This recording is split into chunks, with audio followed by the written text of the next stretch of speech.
Morning kids and welcome back to your English class. Hope you all are doing well. Today I would explain you chapter 7th of English grammar, that is transitive and intransitive verbs. Before before starting the chapter I would like to explain you verb. What is a verb? You must have studied verb in your previous classes, but I will repeat it again. A verb is a word that describes an action or state of being. That means a verb that describes an action or state of being, that tells about the action or the state of being of the subject is known as verb. A sentence needs a verb for it to be a complete idea. Without a verb, the sentence cannot be complete. And the part of the speech that contains the verb is the predicate. For example, Tanya writes the story. Here, the word write is a verb and it denotes an action. What is the action? Writing is the action done by Tanya. Second sentence, Tanya is very tall. Here, the verb is denotes the state of being of Tanya. So, is also a verb. Now, what are transitive verbs? A verb that requires an object. Verbs that require an object to receive the action and complete the meaning of the sentence is known as transitive verb. So, a transitive verb requires an object, and without it, it won't complete the sentence. A transitive verb takes a direct object. Sometimes it may take two objects, a direct object and an indirect object. तो in short बेटा जिस verb को object require होता है sentence complete करने के लिए, that verb is known as transitive verb. Direct object. Now see what is direct object.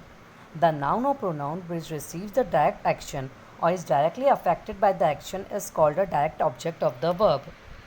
Beta, the object that is directly affected by the action of the verb is known as direct object. And to find the direct object, how will find the direct object? There is a trick. Very easy. We have to ask the question what or whom after the verb. For example, see, Sam played football.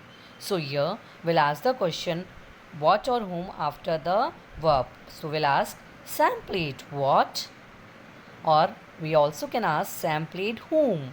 So on asking the question Sam played what, we receive the answer football. So football is a direct object. Now what's an indirect object? Beta, the object that does not receive the direct action of the verb. जिस पे verb का direct action का कोई फ़र्क नहीं पड़ता हो, ऐसे ऑब्जेक्ट को हम इनडायरेक्ट ऑब्जेक्ट कहते हैं. And generally the indirect objects come after the direct object and indicates who or what receives the direct object. Okay, now how to find a direct object? To find the direct object, we'll ask the question to whom or for whom after the direct object. Okay, what we'll ask? We'll ask the question to whom or for whom after the direct object. See here, for example, mother baked a cake for Tia. So to find the direct object, पहले हम क्या ढूंढेंगे? पहले हम direct object ढूंढेंगे. तो direct object ढूंढने के लिए हम क्या आंसर क्वेश्चन पूछेंगे? Will ask mother baked what. तो हमें आंसर मिला cake. So cake is direct object. Now to find the indirect object, will ask the question for whom after the direct object.